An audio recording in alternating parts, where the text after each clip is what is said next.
23 personas anteriormente esclavizadas de Georgia llegaron a un campo de refugiados en Brooklyn en agosto de 1863.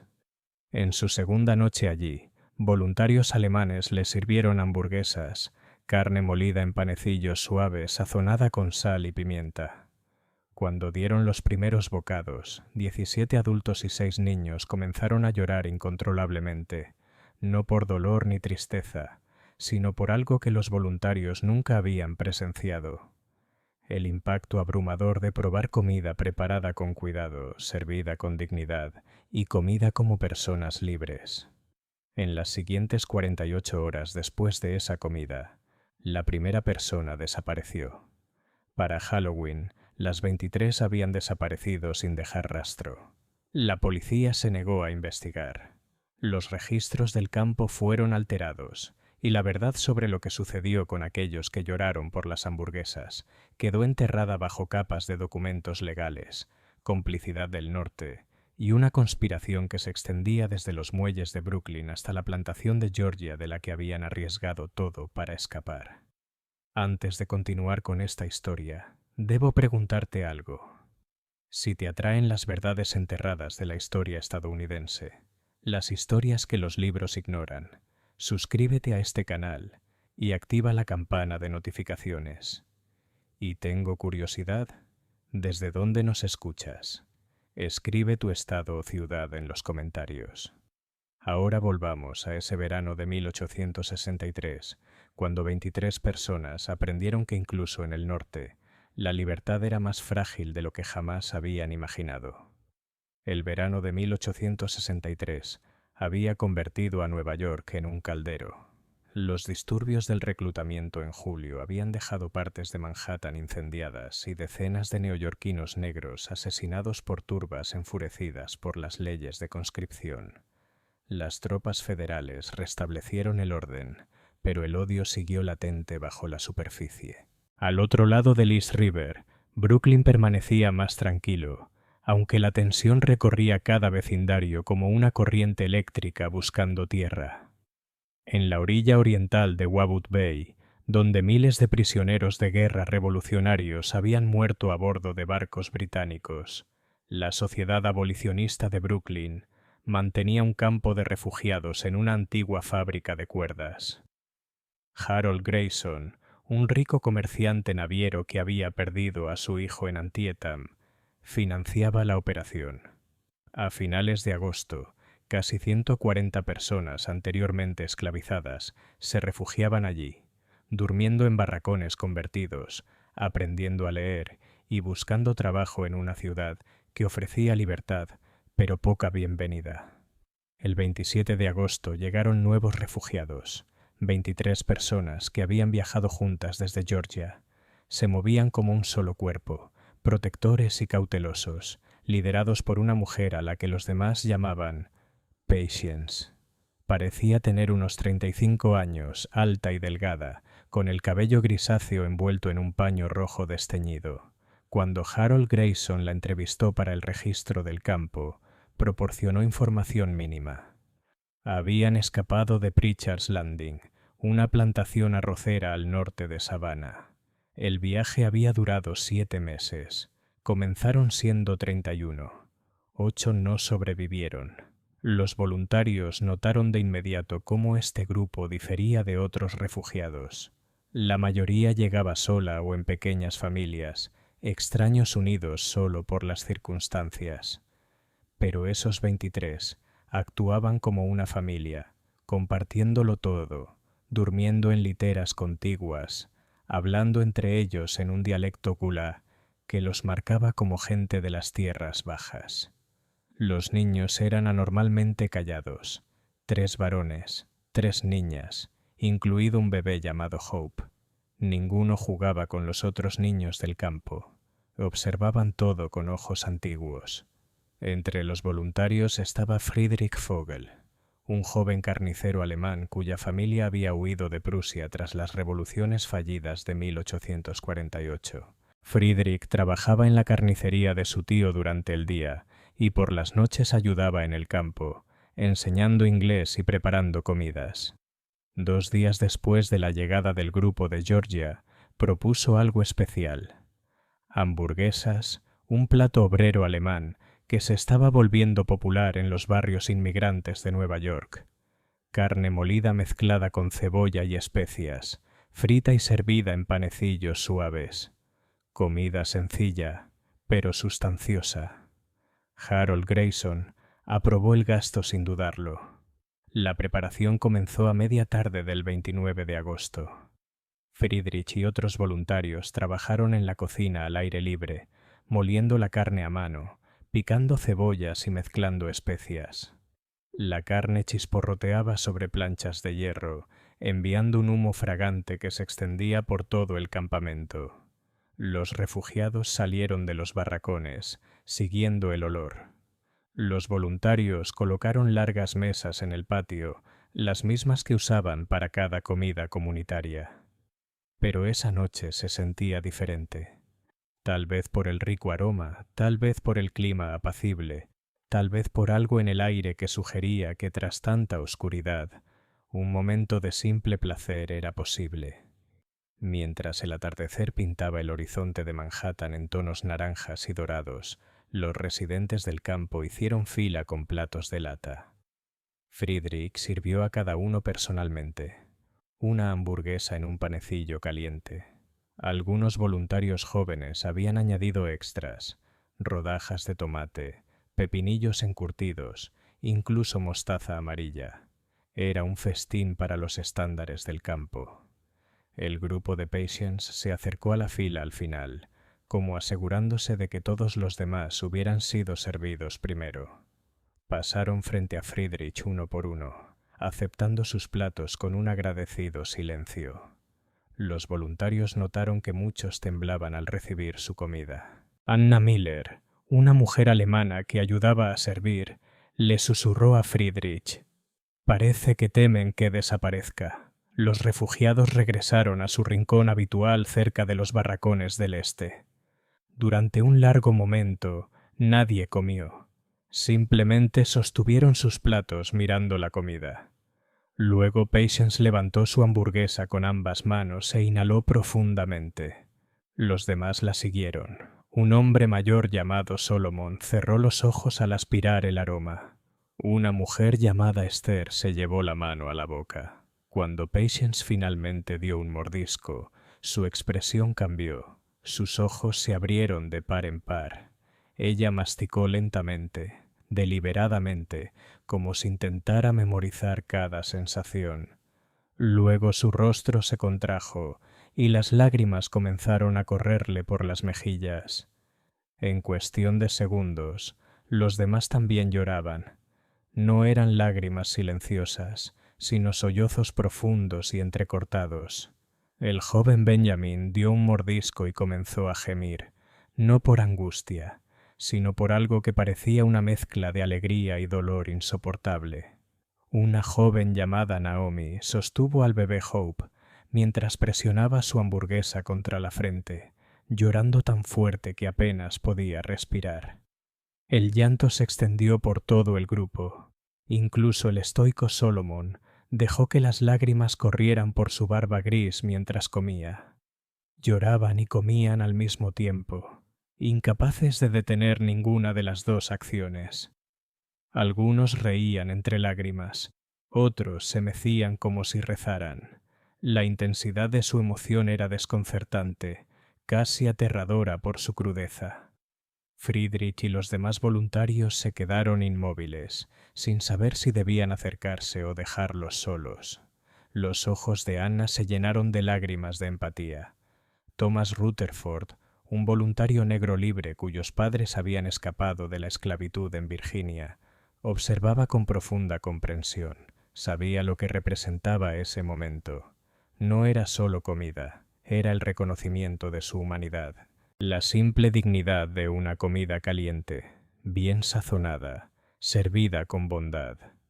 Tras varios minutos, el llanto fue disminuyendo. Patience se secó los ojos y miró a sus compañeros, diciendo algo en gulá que los voluntarios no comprendieron, pero cuyo tono transmitía reconocimiento y permiso para sentir lo que sentían. Se recompusieron lo suficiente para seguir comiendo, aunque las lágrimas seguían resbalando por muchos rostros. Cuando terminaron, Patience se acercó a Friedrich. Su rostro seguía húmedo, sus ojos rojos e hinchados. Tomó sus manos entre las suyas y dijo en un inglés cuidadoso: «Nunca supimos que la comida podía saber así, como si fuéramos personas que lo merecen». Friedrich, que también había huido de la opresión política, asintió en silencio. Lo entendía. Aquella noche, el campamento volvió a su rutina habitual. Los voluntarios limpiaron y apagaron el fuego. Los refugiados se prepararon para dormir. El grupo de Patience permaneció unido, sentado en círculo y hablando en voz baja. Harold Grayson, haciendo su ronda nocturna, se detuvo a observarlos.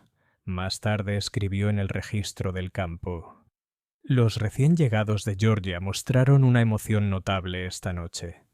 Parecen unidos y protectores entre sí». Lo que Grayson no anotó, quizás porque no lo vio, fue al hombre que observaba desde las sombras más allá de la luz de las lámparas. Un hombre blanco con un abrigo oscuro, inmóvil cerca de la línea de árboles.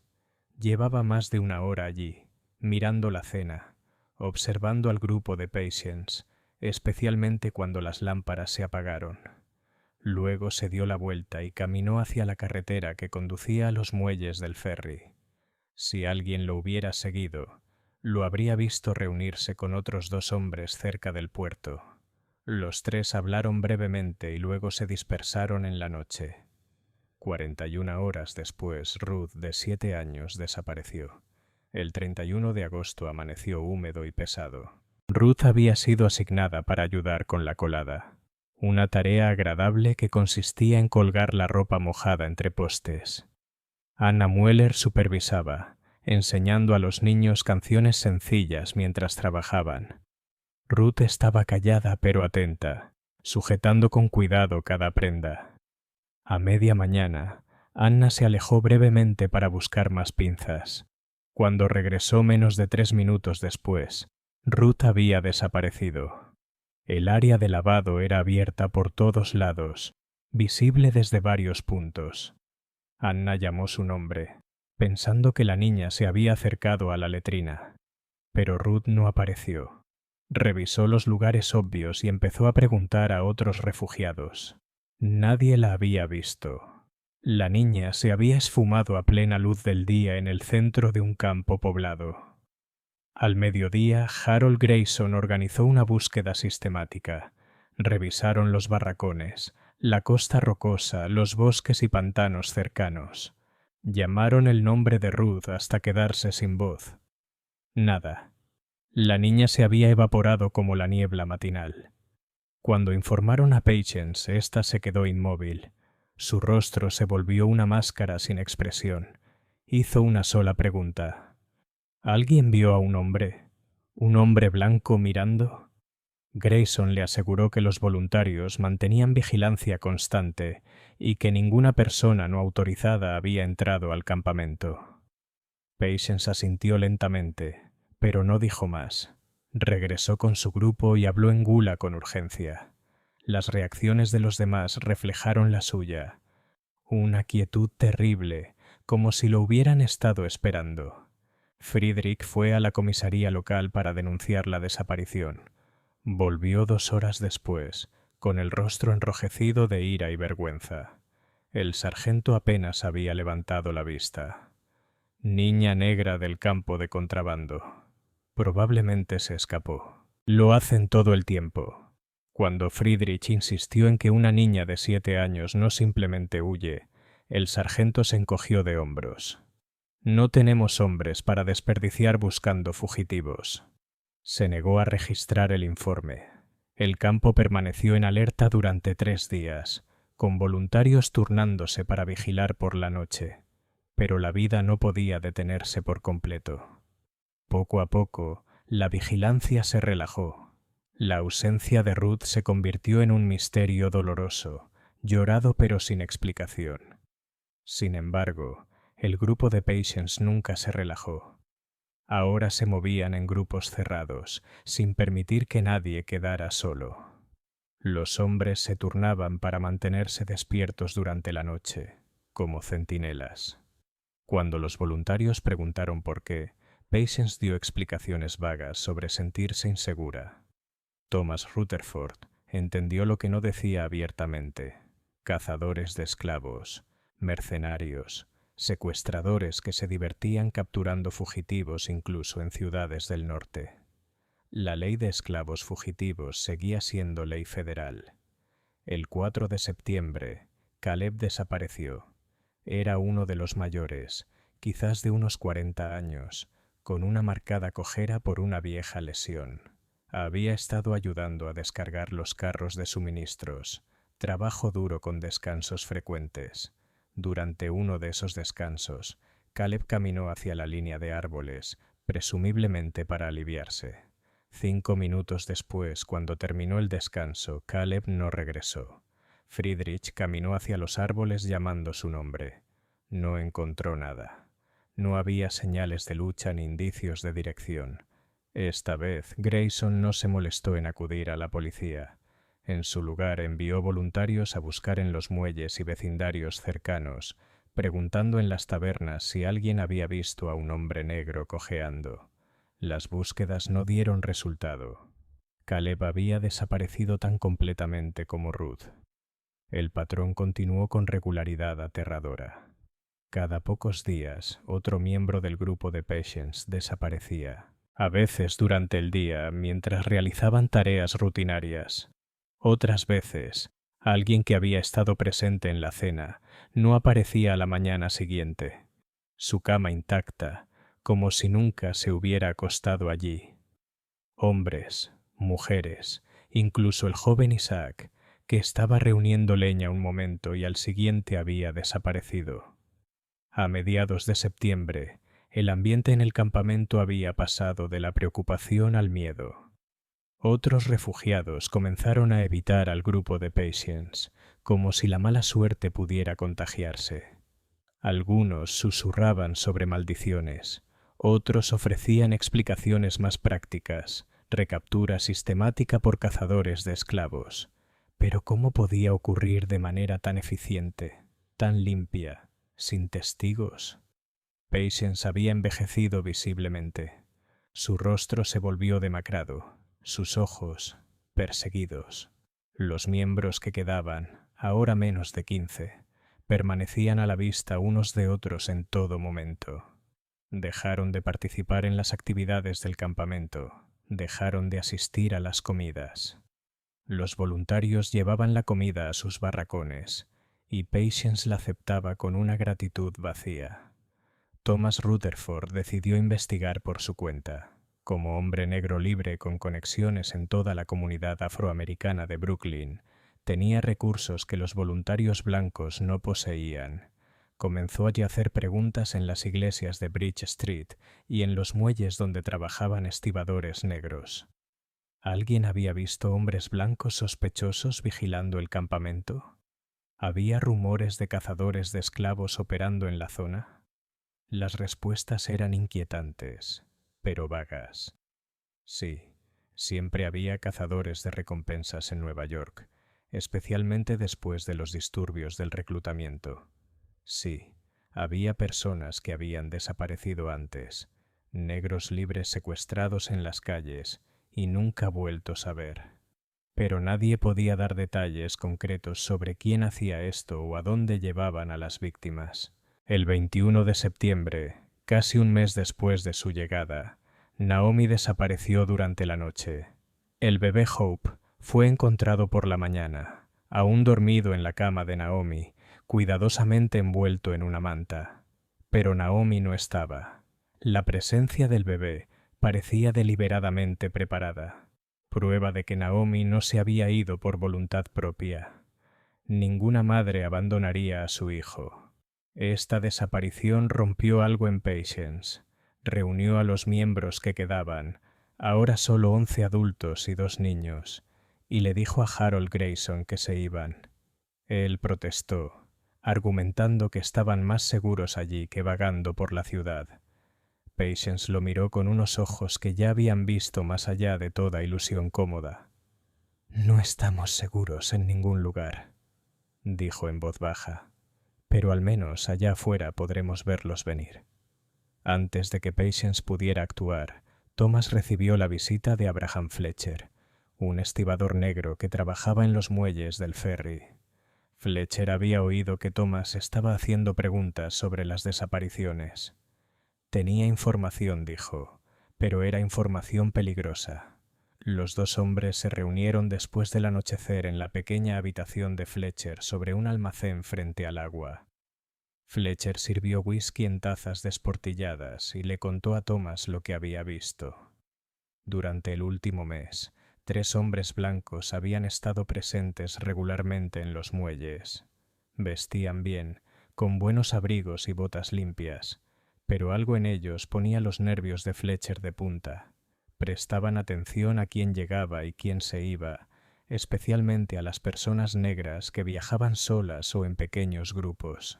Fletcher los había visto anotar llegadas y salidas en pequeños cuadernos de cuero, como comerciantes llevando un inventario. «Pero esto es lo que me hiela la sangre», dijo Fletcher inclinándose hacia adelante. «Los he visto llevarse gente. No con violencia, no a la fuerza. Simplemente se acercan a alguien que espera el ferry, le hablan en voz baja y la persona se va con ellos, tan tranquila como si nada. Lo vi 3 veces. Nunca volví a ver a esas personas». Thomas hizo la pregunta obvia. «¿Cómo los convencen para que se vayan?» La expresión de Fletcher se ensombreció. «Les muestran papeles, documentos con sellos y todo, igual que los que usan los cazadores de esclavos para reclamar que alguien es fugitivo y tienen derecho legal a devolverlo a su dueño. La mayoría de los negros, al ver esos papeles, se van sin resistencia, porque saben que armar escándalo solo empeora las cosas.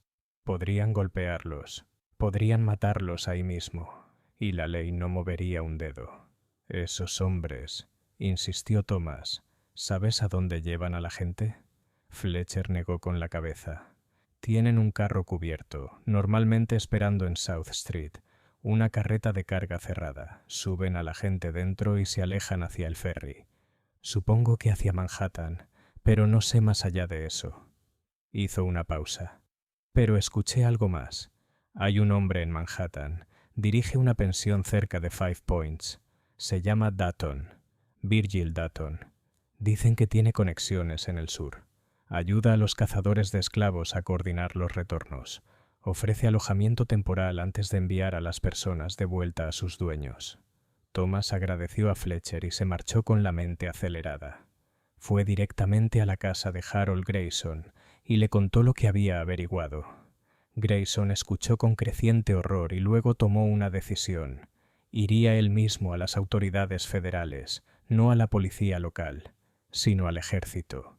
El ejército aún mantenía el orden en Nueva York tras los disturbios, y Grayson tenía contactos. Si esos hombres estaban operando una red de secuestros bajo el amparo de la ley de esclavos fugitivos, las autoridades federales debían intervenir.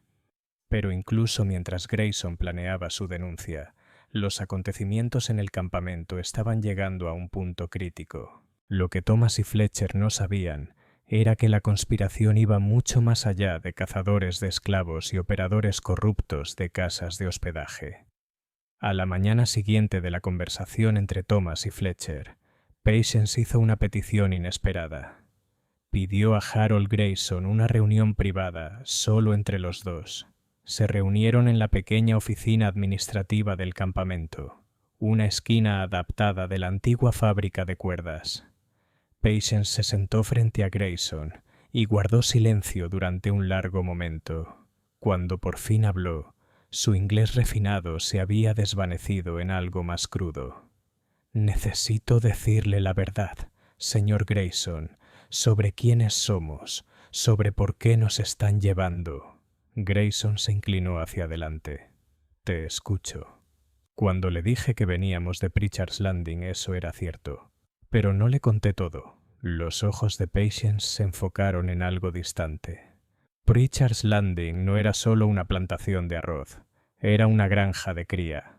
El término hizo que Grayson se estremeciera. En el sur profundo, especialmente desde que el comercio internacional de esclavos había sido ilegal desde 1808, algunas plantaciones habían cambiado su modelo de negocio. En lugar de trabajar principalmente para cultivar cosechas, se centraban en producir la siguiente generación para venderla a las plantaciones de algodón en expansión. Los niños eran la cosecha rentable. Los 23 de nosotros, continuó Patience con voz firme pero vacía, nacimos en Pritchards, crecimos allí. Todos teníamos un valor en los libros de contabilidad, según quiénes eran nuestros padres, cómo nos veíamos, si éramos fuertes, si éramos lo suficientemente inteligentes para el trabajo doméstico o el oficio. El amo Pritchard llevaba registros detallados. Cuando escapamos, no solo nos robamos a nosotros mismos, le robamos su propiedad que tenía contratos para vender. Pero estás en Nueva York, dijo Grayson. Eres libre. Ni siquiera la ley de esclavos fugitivos debería... Patience lo interrumpió con una risa amarga. La ley no protege a la gente que se parece a mí, y usted lo sabe, pero es peor que simples cazadores de esclavos. Se inclinó hacia adelante, con los ojos clavados en los suyos. Antes de irnos de Pritchards, encontramos papeles en la oficina del amo. No podíamos leer la mayoría, pero Solomon podía leer algo, lo suficiente para entender. Pritchard tenía acuerdos con hombres del norte, empresarios, inversionistas. Ellos aportaban capital para su operación de cría, y a cambio recibían un porcentaje cuando se vendía el ganado. Las implicaciones hicieron que el estómago de Grayson se revolviera. ¿Está diciendo que empresarios del norte invertían en la esclavitud? Invertían en nosotros, específicamente, por nombre, edad y valor. Esos papeles tenían nombres de Nueva York, de Boston. Dudó un instante, el miedo quebrando su compostura. Uno era de Brooklyn. No pudimos leer el nombre completo con claridad. Solomon dijo que la primera parte parecía Gray o Graf. Pensamos que era un error. Pero luego llegamos aquí, a su campamento, y usted fue tan amable, y quisimos creer. Negó con la cabeza. Pero luego desaparecieron Ruth y Caleb y los demás y empecé a pensar, ¿y si no fue casualidad que termináramos aquí? ¿Y si alguien nos guió hasta este campamento específico? Eso es absurdo, dijo Grayson, pero su voz carecía de convicción. Su mente repasó la línea temporal. Había fundado el campamento en junio. El grupo de Patience había escapado en enero y llegado en agosto. 7 meses de viaje, y de alguna manera habían terminado en Wallabout Bay, en lugar de cualquiera de las otras docenas de instalaciones de refugiados de la zona. Siempre había asumido que fue pura casualidad. Pero, ¿y si no? ¿Quién más sabía de esos papeles? Preguntó. ¿Quién más en Pritchards podría haberlo sabido? El capataz del amo, Samuel Cockburn. Él manejaba la parte comercial, los contratos y las ventas. Y si él lo sabía, entonces cualquiera con quien trabajara también lo sabría. Las manos de Patience se tensaron en su regazo. Señor Grayson, no estoy diciendo que usted esté involucrado. No lo creo. Pero alguien conectado con este campamento sí lo está. Alguien les ha estado diciendo a esos hombres cuando estamos solos, qué trabajo tenemos asignado, dónde somos vulnerables. ¿De qué otra manera podrían llevarse a la gente tan limpiamente, uno por uno, sin que nadie lo vea? Grayson quería rechazar su teoría por completo, pero no podía. Las desapariciones habían sido demasiado precisas, demasiado dirigidas. Y había otro detalle inquietante. De todos los refugiados que habían pasado por el campamento ese verano, solo el grupo de Patience había sufrido esas desapariciones. Los demás llegaban y se marchaban sin problemas. Solo los 23 de Pritchard's Landing estaban siendo eliminados sistemáticamente. Si lo que dices es cierto, dijo Grayson lentamente, entonces alguien necesitaría acceso a los registros del campamento para saber quién está aquí y cuándo llegó. Necesitaría libertad para entrar y salir sin levantar sospechas. Hizo una pausa. Eso describe a cualquier voluntario. O lo describe a usted, dijo Patience con franqueza. Por eso me arriesgo a contarle esto. Pero ya no tengo opciones. En 3, tal vez 4 días, no quedaremos suficientes para contar la historia. Así que estoy apostando mi vida, todas nuestras vidas, a que usted es quien dice ser. Antes de que Grayson pudiera responder, se oyó un golpe en la puerta. Friedrich entró, visiblemente alterado. Señor Grayson, hay un hombre que quiere verlo. Dice que viene de la oficina de Libertos. Necesita hablar sobre los requisitos de registro del campamento. Grayson y Patience intercambiaron una mirada cargada. La oficina de Libertos no existiría hasta después del fin de la guerra. Quienquiera que fuera ese hombre, no era un funcionario federal. Dígale que saldré enseguida, dijo Grayson. Friedrich asintió y se retiró. Patience se puso de pie. Es uno de ellos. Apostaría todo lo que tengo. Se dirigió a la puerta y se detuvo un momento. Señor Grayson, si usted es el hombre que espero que sea, entonces debe actuar ahora, porque esta noche van a intentar llevarse a los que quedamos. Lo siento en los huesos. Después de que Patience se marchó, Grayson se quedó solo tratando de organizar sus pensamientos. ¿Podría haber verdad en sus acusaciones? Repasó mentalmente sus negocios, sus asociados, sus inversiones. Había hecho su fortuna en el transporte marítimo, en el comercio legítimo de mercancías, no de seres humanos. Pero sabía que muchos de sus colegas mercantes tenían antecedentes menos escrupulosos. Las conexiones entre el capital del norte y la esclavitud del sur eran profundas y oscuras, pero inversión real en una granja de cría que iba más allá de la complicidad hasta la participación activa. ¿Podría alguien en Brooklyn estar realmente involucrado? Y de ser así, ¿cómo habían sabido que la gente de Pritchard's había escapado hacia el norte? A menos que la persona hubiera estado en Pritchard's Landing misma, o tuviera contacto directo con Cockburn, el capataz. A menos que todo el campamento de refugiados se hubiera establecido no como caridad, sino como trampa, una jaula cómoda diseñada para atraer a esclavos fugados a una falsa seguridad antes de enviarlos de vuelta al sur. No, eso sería paranoia. Había fundado ese campamento para ayudar a la gente y había ayudado a cientos. Pero eso no significaba que no pudiera también servir a un propósito más oscuro para alguien más. Un lobo puede esconderse entre los pastores. Salió a recibir al visitante misterioso, ya formulando un plan. Escucharía lo que ese supuesto funcionario quisiera. Fingiría cooperación, sin mostrar que sospechaba nada. Mientras tanto, enviaría a Thomas a buscar autoridades federales reales, comandantes militares que pudieran intervenir con fuerza si fuera necesario. El hombre que esperaba en el patio era poco llamativo, de unos 40 y tantos años, cabello castaño ralo, traje oscuro ya visto mejores días. Se presentó como Charles Wexler, asistente del coordinador regional de asuntos de refugiados. Sus credenciales parecían legítimas, documentos oficiales con sellos y firmas.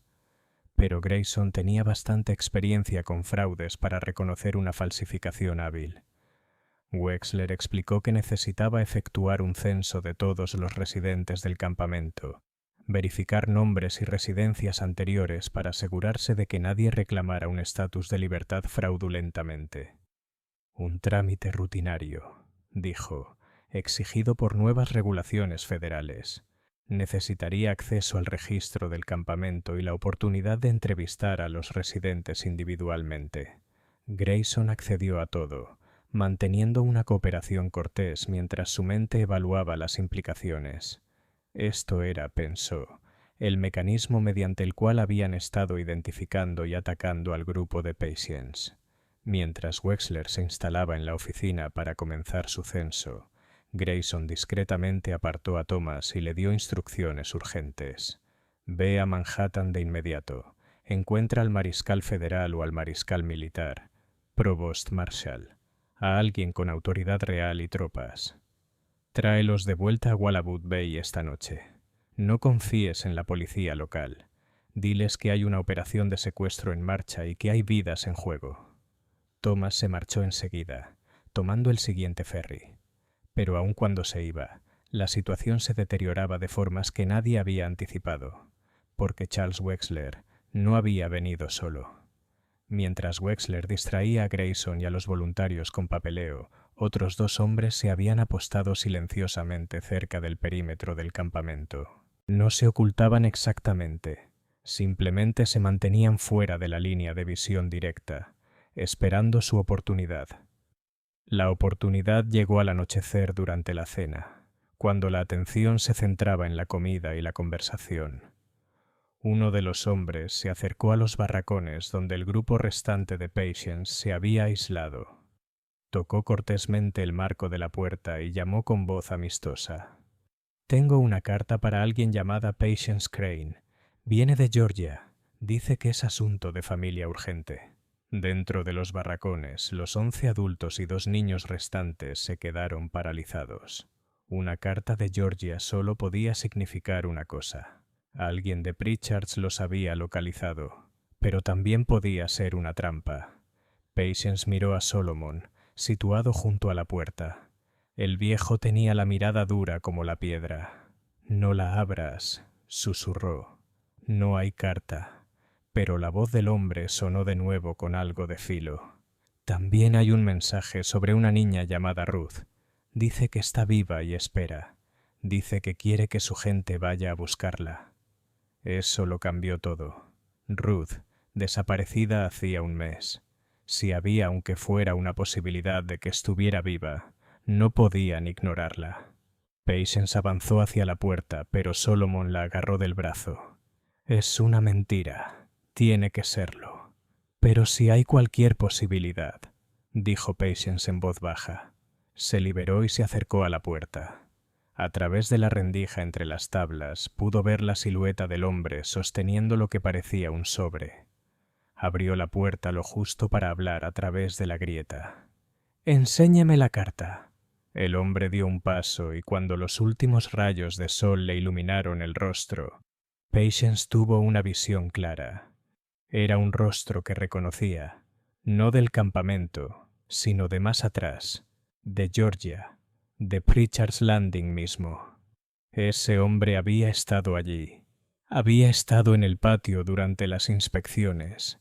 Los había observado con ojos evaluadores como calculando su valor. Patience contuvo la respiración e intentó cerrar la puerta, pero el hombre fue más rápido, encajó la bota en la rendija y empujó con su peso. Patience y Solomon empujaron, pero estaban debilitados por semanas de estrés y miedo. La puerta se abrió de golpe y los lanzó hacia atrás. El hombre no entró de inmediato. Se apartó y aparecieron otras 2 figuras. Una era Charles Wexler. La otra era alguien que Patience no había visto jamás. Un hombre alto, cabello canoso plateado y porte de autoridad. Miró a los refugiados acurrucados con desprecio mezclado con cálculo. «Podemos hacerlo por las buenas o por las malas», dijo el hombre de cabello canoso con acento culto del Atlántico Medio. «O vienen con nosotros en paz, los transportamos a un lugar seguro y este malentendido se resuelve por las vías legales apropiadas, o dejamos que las cosas sigan su curso». Solomon, todavía en el suelo, miró con desafío. «No tienen ningún derecho legal sobre nosotros. Somos personas libres en tierra libre». El hombre de cabello gris sonrió sin calidez. Según la ley de esclavos fugitivos de 1850, cualquier persona reclamada como esclavo fugitivo puede ser arrestada sin orden judicial y devuelta al reclamante tras la prueba de propiedad. Tengo documentación del señor Thaddeus Pritchard, de Pritchard's Landing, Georgia, identificando a cada uno de ustedes como su propiedad legal. Tengo órdenes firmadas por un comisionado federal que autorizan su arresto y retorno. Y tengo autoridad, bajo la ley federal, para usar la fuerza que sea necesaria.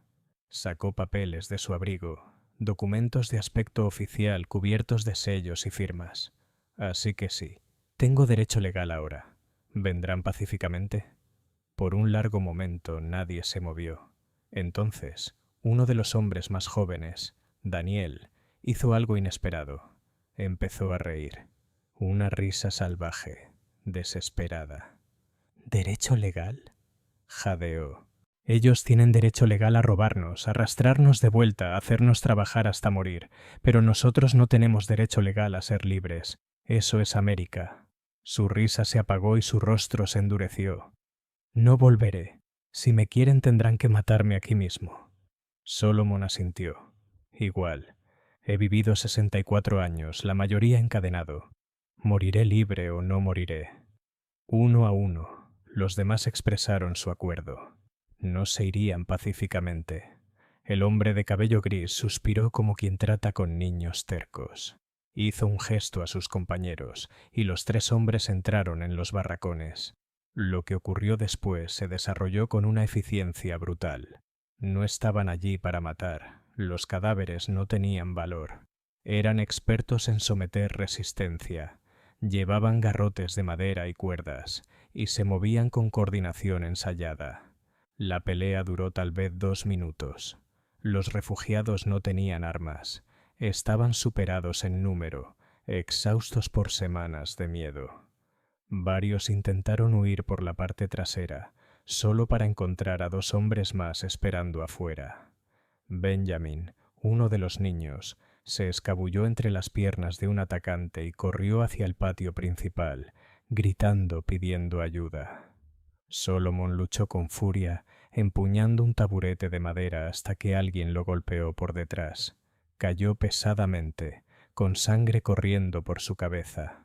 Daniel alcanzó a rodear el cuello de un atacante antes de ser golpeado hasta perder el conocimiento. Patience luchó como una fiera, arañando y mordiendo hasta que alguien le sujetó los brazos y se los retorció detrás de la espalda. La cuerda se clavó en sus muñecas. Durante todo el enfrentamiento, el hombre de cabello gris permaneció en la puerta, observando sin expresión. Cuando la pelea terminó y todos los adultos yacían atados en el suelo, él los cruzó cuidadosamente y se agachó junto a Patience.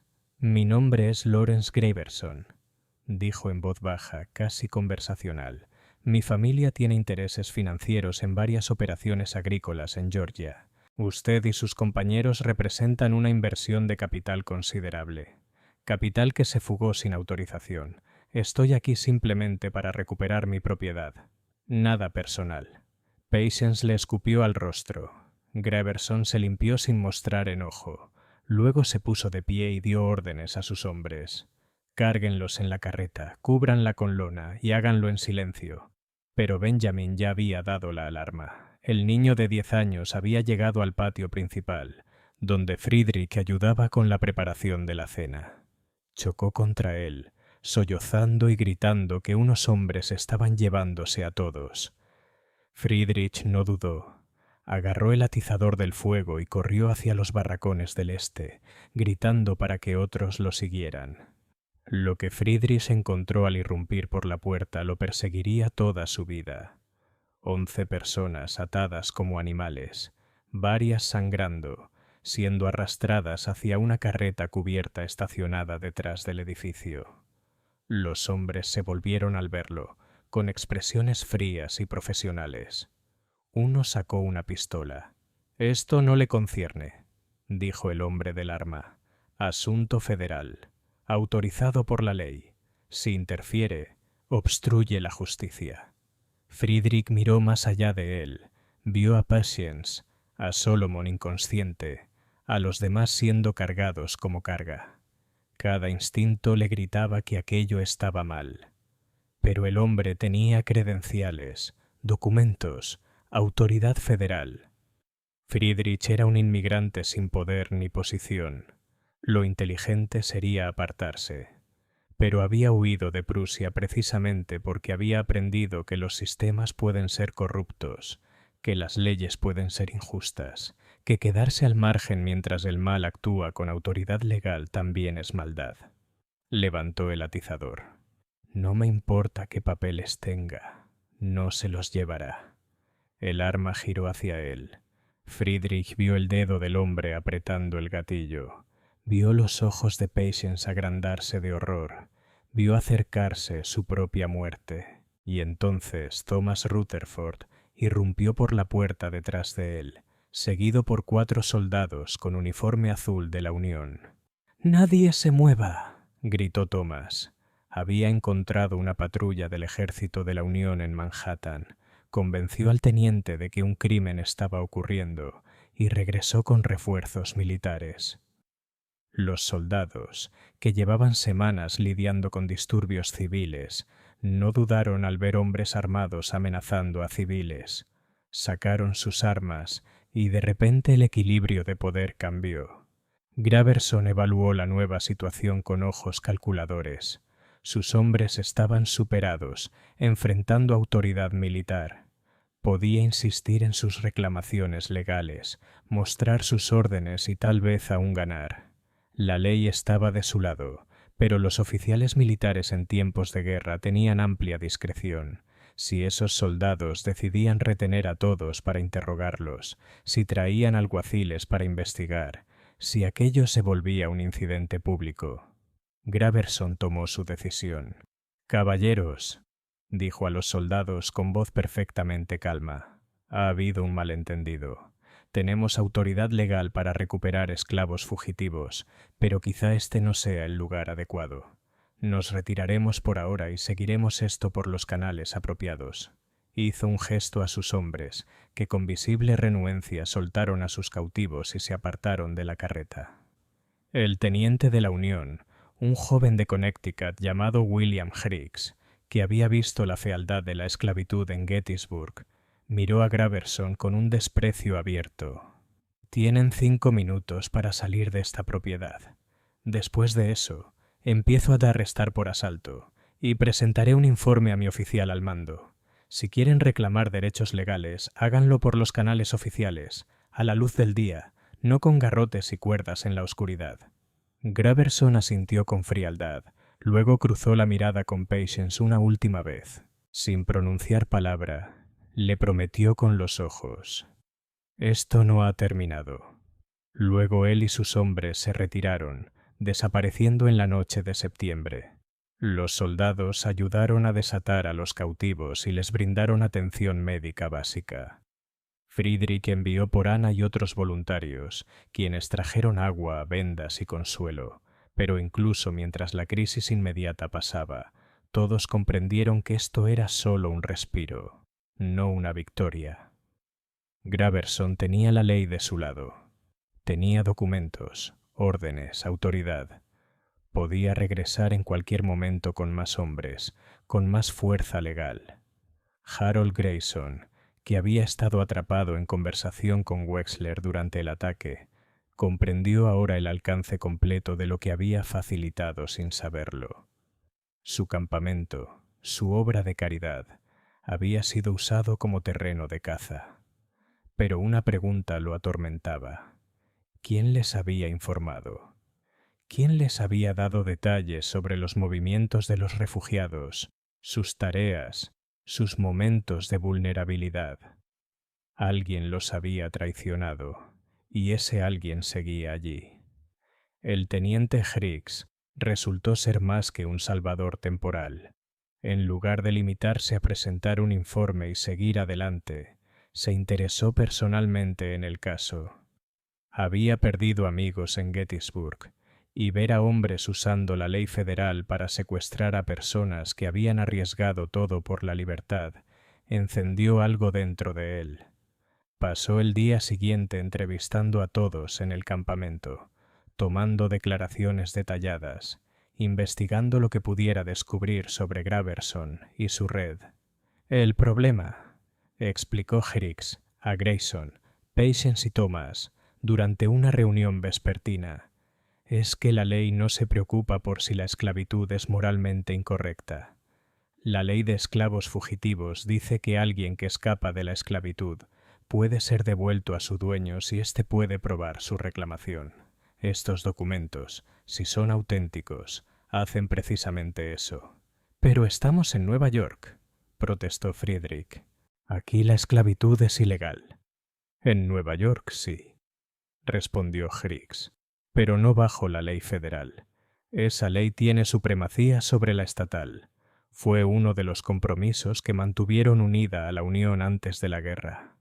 El norte aceptó devolver a los esclavos fugitivos al sur. Horrible, injusto, pero legal. Hizo una pausa.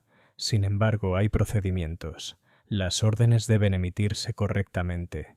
Las identificaciones deben verificarse. Y la fuerza no puede usarse sin autorización y supervisión adecuadas. Lo que ocurrió anoche es, como mínimo, legalmente cuestionable. ¿Puede protegernos?, preguntó Patience en voz baja. Griggs vaciló. Puedo asignar guardias aquí temporalmente, pero no puedo ofrecer protección indefinida. Mi unidad será reasignada pronto. Y siendo franco, si Graverson regresa con alguaciles federales y órdenes correctamente emitidas, no podré detenerlo legalmente. Lo mejor que puedo hacer es asegurar que se siga el debido proceso, que tengan la oportunidad de impugnar las reclamaciones en un tribunal. ¿Impugnarlas cómo?, preguntó Solomon, con la cabeza vendada por el golpe de la noche anterior. No tenemos dinero para abogados, ni papeles que prueben que nacimos libres. Solo tenemos nuestra palabra contra documentos que dicen que somos propiedad. Griggs no tuvo respuesta. La ley era clara y era terrible, pero aunque Griggs no podía ofrecer protección legal duradera, sí podía investigar. Y lo que descubrió en los siguientes 2 días pintó un cuadro inquietante de cuán profunda llegaba la conspiración. Trabajando con los contactos de Thomas en la comunidad negra y con los vínculos de Friedrich entre los inmigrantes alemanes, Griggs reconstruyó la red. Graverson era, en efecto, un empresario con importantes propiedades en Georgia, incluida la copropiedad parcial de Preacher's Landing. Pero no era el único inversionista del norte. Al menos otros 5 hombres, comerciantes banqueros e industriales de Nueva York, Boston y Filadelfia, habían aportado capital a la operación de cría a cambio de porcentajes de futuras ventas. Era, en esencia, un mercado de futuros basado en seres humanos. Invertían en personas antes de que nacieran, apostando por su valor eventual al ser vendidas al sur. Cuando el grupo de Patience escapó, representaron una pérdida financiera sustancial, pero más aún, un riesgo. Si hablaban sobre la inversión del norte, si revelaban nombres y cantidades, podían destruir reputaciones y provocar cargos criminales. Incluso en 1863, incluso con la ley de esclavos fugitivos como cobertura legal, había niveles de complicidad que la sociedad del norte no estaba dispuesta a tolerar públicamente. Así que Graverson había montado una operación no solo de recuperación, sino también de silencio. Las personas que habían sido secuestradas del campamento, no todas habían sido devueltas a Preacher's Landing. Algunas simplemente habían desaparecido. Griggs descubrió a través de su investigación que al menos 3 de los refugiados desaparecidos habían sido vistos brevemente en la pensión de Dutton en Five Points y luego nunca más. Dutton, cuando fue interrogado por las autoridades militares, afirmó que habían sido recogidos por sus dueños legales y transportados al sur. Pero no tenía documentación, ni registros, ni pruebas. Lo que Griggs sospechaba, pero no podía demostrar, era aún más oscuro. Algunos de los refugiados habían sido asesinados, eliminados en silencio, sus cuerpos arrojados al East River o enterrados en tumbas sin nombre, porque los muertos no pueden testificar. Los muertos no podían nombrar nombres ni describir a los empresarios del norte que se habían lucrado con su esclavitud. Pero la pregunta que atormentaba a todos era cómo había sabido Graverson exactamente cuándo llegaría el grupo de Patience a Wallabout Bay, cómo había conocido sus asignaciones de trabajo, sus movimientos, sus vulnerabilidades. Tenía que haber un informante dentro del campamento, alguien que hubiera estado filtrando información desde el principio. Grayson llevó a cabo su propia investigación discreta entre los voluntarios. Entrevistó a cada uno por separado, preguntando por sus antecedentes, sus conexiones y sus actividades de los últimos meses. La mayoría eran exactamente lo que aparentaban, buenas personas intentando ayudar, pero la historia de un voluntario no encajaba del todo. Sean O'Brien, un inmigrante irlandés que había estado colaborando desde la apertura del campamento en junio, había dicho a todos que era obrero portuario en Red Hook y partidario de la Unión, pero cuando Grayson investigó discretamente, nadie en los muelles de Red Hook conocía a alguien con ese nombre. La dirección que O'Brien dio no existía, y al revisar los registros del campamento, Grayson notó algo inquietante. O'Brien siempre se ofrecía para tareas que le ponían en contacto con los recién llegados y siempre hacía preguntas detalladas sobre de dónde venían y a dónde iban. Grayson compartió sus sospechas con Hirix, que ordenó a la policía militar detener a O'Brien para interrogarlo. Lo que descubrieron confirmó sus peores temores. Sean O'Brien no era su verdadero nombre, era Sean Toiber, y trabajaba para una agencia de investigaciones privadas especializada en localizar esclavos fugitivos y deudores huidos. Lo habían colocado en el campamento específicamente para identificar fugitivos valiosos que pudieran pasar por allí. Bajo el interrogatorio militar, Toiber admitió que lo habían contratado por alguien vinculado a Pritchard's Landing para vigilar a cualquier refugiado de esa plantación en particular. Cuando llegó el grupo de Patience, envió reportes inmediatos y luego actualizaciones regulares sobre sus horarios, hábitos y movimientos. Había creado las oportunidades para los secuestros, sugiriendo asignaciones de trabajo que aislaban a individuos. Pero Toiber insistió en que no conocía el alcance total de lo que ocurría. Pensó que ayudaba a devolver propiedad legal a su legítimo dueño, actuando dentro de la ley de esclavos fugitivos. Afirmó no saber nada de planes para dañar a los refugiados, ni del esquema de inversión del norte, ni de que se tratara de silenciar testigos en lugar de recuperar bienes. Si sus reclamos de ignorancia eran sinceros o convenientes, el daño ya estaba hecho.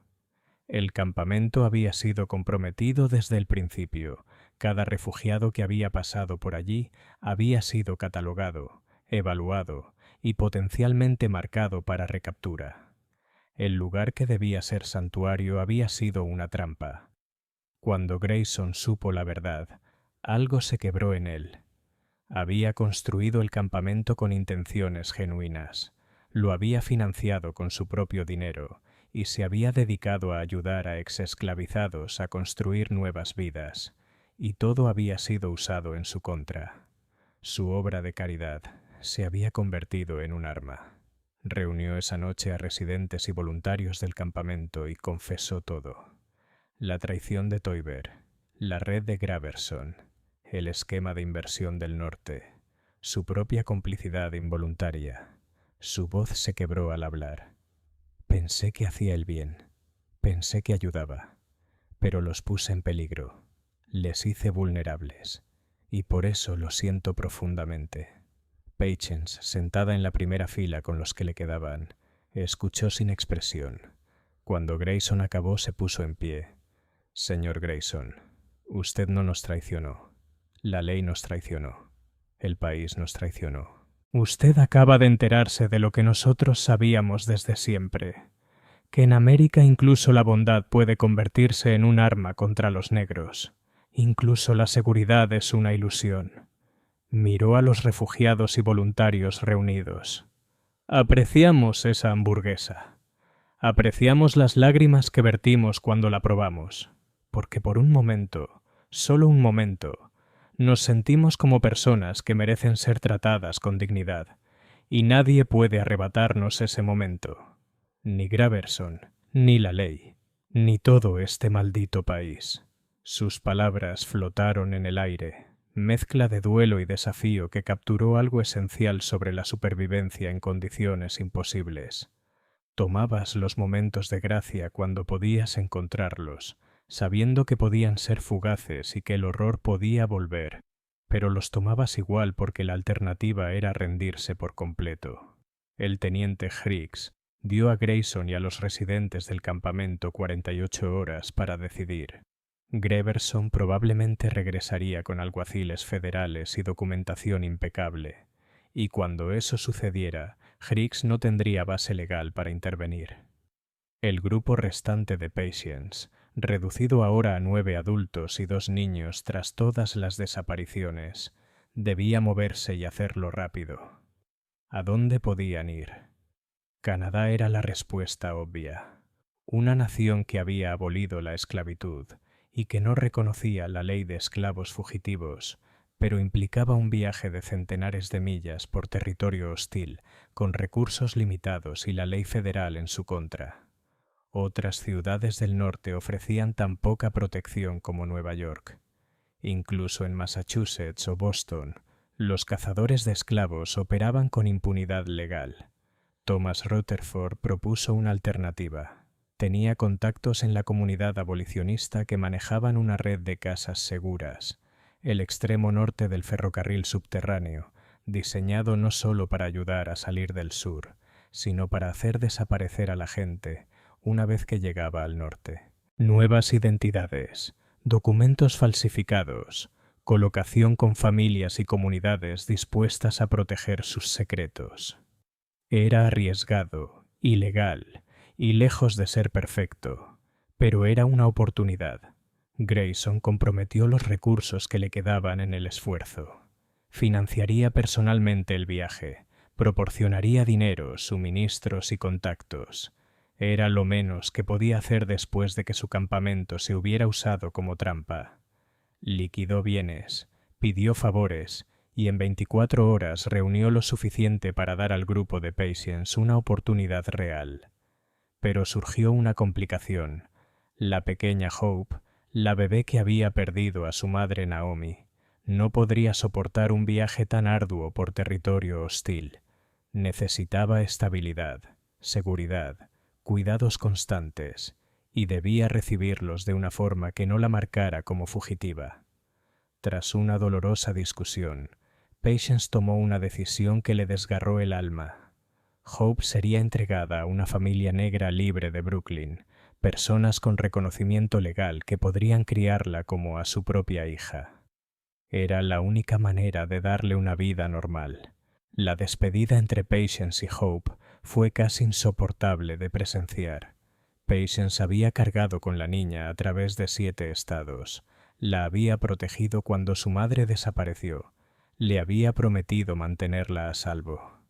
Ahora la entregaba a desconocidos.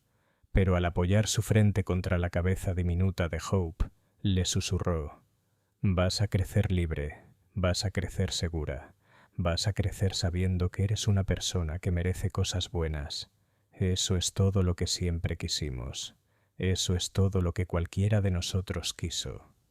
El 1 de octubre, mientras el otoño comenzaba a instalarse sobre Nueva York, el grupo restante de Patience se preparó para abandonar Wallabout Bay. Viajarían de noche, moviéndose por la red del ferrocarril subterráneo, rumbo al norte, hacia Canadá. Tardaría semanas, quizá meses.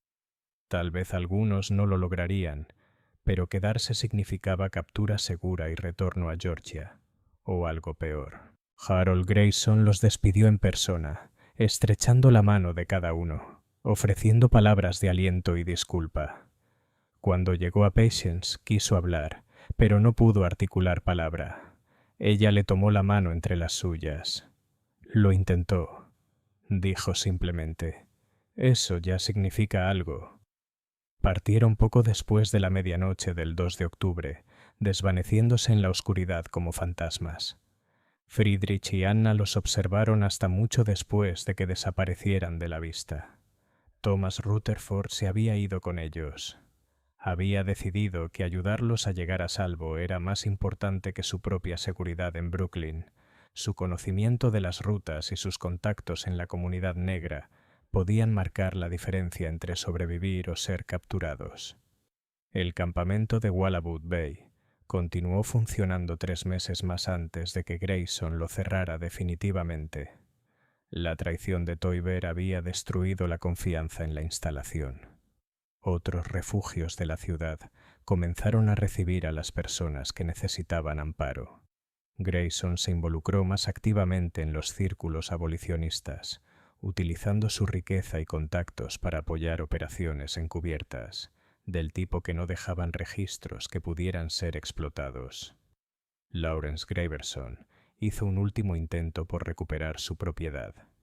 Volvió a Wallabout Bay con alguaciles federales y documentación oficial el 5 de octubre, 3 días después de la huida del grupo de Patience. Al descubrir los desaparecidos, montó en cólera. Exigió que Grayson revelara su paradero, lo amenazó con acciones legales y lo acusó de conspirar contra la ley federal. Grayson, con el teniente Griggs a su lado, respondió con calma que no sabía a dónde habían ido. La gente llegaba y se marchaba del campamento por voluntad propia. No guardaba registros de sus salidas ni destinos. Graverson sabía que mentía, pero no podía hacer nada. Su propiedad había escapado y el rastro se había enfriado. Su inversión financiera se había perdido, y lo más importante, desde su perspectiva, los testigos capaces de exponer el esquema de inversión del norte estaban dispersos e inalcanzables. La pregunta de qué ocurrió con las personas que habían sido tomadas antes de la huida del grupo de Patience nunca tuvo respuesta. Algunos tal vez fueron devueltos a Georgia y vendidos nuevamente, en violación de toda moral. Otros, probablemente, corrieron un destino más oscuro, eliminados para proteger la conspiración, sus cuerpos jamás recuperados, sus nombres jamás registrados. Ruth, el joven Caleb, Naomi y los demás se unieron a los incontables miles que desaparecieron en la maquinaria del pecado original de América, sus historias perdidas para la historia. En cuanto a Patience Crane y sus compañeros, el registro histórico guarda silencio. No hay documentos que rastreen su avance hacia el norte, ni registros de su llegada a Canadá. Fue así por diseño. El ferrocarril subterráneo dejaba pocos rastros precisamente para proteger a quienes ayudaba. Pero existen indicios, sugerencias, fragmentos que quizás completan la historia. En la primavera de 1864, un grupo de refugiados negros llegó a St. Catharines, Ontario, justo al otro lado de la frontera en las cataratas del Niágara. Eran liderados por una mujer registrada en la iglesia solo como P. Se establecieron allí, encontraron trabajo, comenzaron a construir sus vidas. Uno de los hombres, un anciano descrito como alguien que había conocido mucho sufrimiento, ayudó a fundar una escuela para niños refugiados. Era conocido en la comunidad simplemente como Solomon. No es prueba, apenas evidencia, pero es suficiente para tener esperanza. La hamburguesa que Patience y sus compañeros probaron el 29 de agosto de 1863 representó algo más que comida. Fue un momento de reconocimiento, la confirmación de que eran seres humanos dignos de respeto, cuidado y placer simple. Las lágrimas que derramaron no fueron solo de gratitud, sino de duelo por todos los años en que se les negó ese reconocimiento. Lloraban por cada comida que habían comido en comederos como animales, por cada pedazo que habían tenido que disputar, por cada estómago vacío que había definido su existencia bajo la esclavitud. Aquel momento de alegría hizo que lo que vino después fuera aún más devastador, porque reveló la crueldad en el corazón del sistema del que intentaban escapar, que incluso en libertad, incluso en el norte, incluso rodeados de personas que decían oponerse a la esclavitud, seguían siendo vistos principalmente como propiedad que debía recuperarse o como amenazas que debían eliminarse. La ley de esclavos fugitivos siguió siendo ley federal hasta 1864, cuando finalmente fue derogada por el Congreso. Pero las actitudes que la hicieron posible, la disposición a tratar a los seres humanos como mercancía, la prioridad de los derechos de propiedad sobre los derechos humanos, la complicidad de las instituciones del norte en la esclavitud del sur, persistieron mucho después de que la ley desapareciera. Persisten bajo otras formas hasta el día de hoy. Harold Grayson nunca se recuperó del descubrimiento de cómo su obra caritativa había sido utilizada. Pasó el resto de su vida apoyando causas abolicionistas, pero siempre con la conciencia atormentada de que las buenas intenciones no bastan, de que los sistemas de opresión pueden apropiarse incluso de la bondad genuina. Murió en 1871, con su fortuna casi agotada, gastada en causas con las que esperaba redimir su complicidad involuntaria. Friedrich Vogel regresó a Alemania en 1867, llevando consigo el recuerdo de aquella tarde de agosto en que una comida sencilla provocó una emoción tan profunda. Nunca olvidó la lección, que lo que damos por sentado, la carne sazonada, el pan blando, la dignidad de comer, puede ser un acto revolucionario para quienes han sido despojados sistemáticamente de su humanidad. El campamento de Wallabout Bay fue finalmente demolido y reemplazado por construcciones industriales mientras Brooklyn crecía como ciudad. Hoy no existe ninguna placa que indique que allí, alguna vez, personas liberadas de la esclavitud encontraron refugio, que lloraron de alegría al probar una hamburguesa, que lucharon desesperadamente por una libertad que jamás debió serles negada. La tierra lo ha olvidado, si es que la tierra puede olvidar, pero las historias recuerdan. Historias como esta, reconstruidas a partir de fragmentos de registros, de insinuaciones en diarios, de los silencios en las historias oficiales donde deberían estar nombres, pero no están.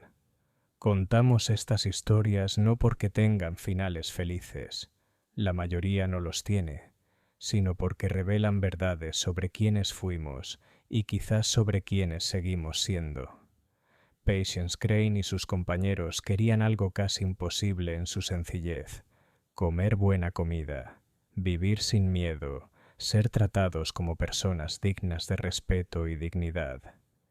Que deseos tan básicos requirieran un viaje de 7 meses a través del infierno, que exigieran arriesgar la vida, huir de autoridades legales que los veían como propiedad y no como personas. Nos dice todo lo que necesitamos saber sobre la nación en la que intentaban sobrevivir. Lloraron al probar aquellas hamburguesas porque por un instante el mundo los trató como si importaran, como si su placer, su satisfacción, su simple alegría valieran algo. Y en ese instante fueron más libres que nunca, aun sabiendo, quizás precisamente sabiendo, que aquella libertad podría no durar. Ese es el verdadero horror de esta historia, no la violencia, no los secuestros, ni siquiera la traición. El verdadero horror es que un acto de genuina bondad humana, servir una comida caliente a alguien, pudiera ser tan raro, tan inesperado, tan abrumador que provocara lágrimas. El verdadero horror es que el sistema funcionaba exactamente como había sido diseñado, que la ley protegía a los opresores y condenaba a los oprimidos, que los empresarios del norte se beneficiaban de la esclavitud del sur mientras proclamaban superioridad moral. El verdadero horror es que quienes hicieron todo esto no eran monstruos, sino estadounidenses comunes, actuando dentro de un marco legal, persiguiendo beneficios, siguiendo los incentivos que su sociedad había establecido. Eso es lo que hace que esta historia sea verdaderamente aterradora. No la maldad de los individuos, sino la maldad de las estructuras que convirtieron a personas ordinarias en participantes de la atrocidad. Entonces, ¿qué piensas de esta historia? ¿Crees que todo lo que ocurrió aquí pertenece con seguridad al pasado? ¿O ves ecos de esos mismos patrones aún hoy? Déjalo en los comentarios con tus pensamientos. Si historias como esta, las que revelan las verdades incómodas de la historia estadounidense, resuenan contigo, suscríbete a este canal, activa la campanita y comparte este video con alguien que necesite escucharlo. Estas historias no aparecen en los libros de texto, No se conmemoran con estatuas ni placas. Solo sobreviven si seguimos contándolas, si seguimos recordando, si seguimos haciendo las preguntas incómodas sobre cómo llegamos aquí y hacia dónde vamos. Gracias por escuchar. Y recuerda, el pasado no ha pasado. Sigue con nosotros, sigue moldeándonos, sigue exigiendo que enfrentemos sus verdades. Nos vemos en el próximo video.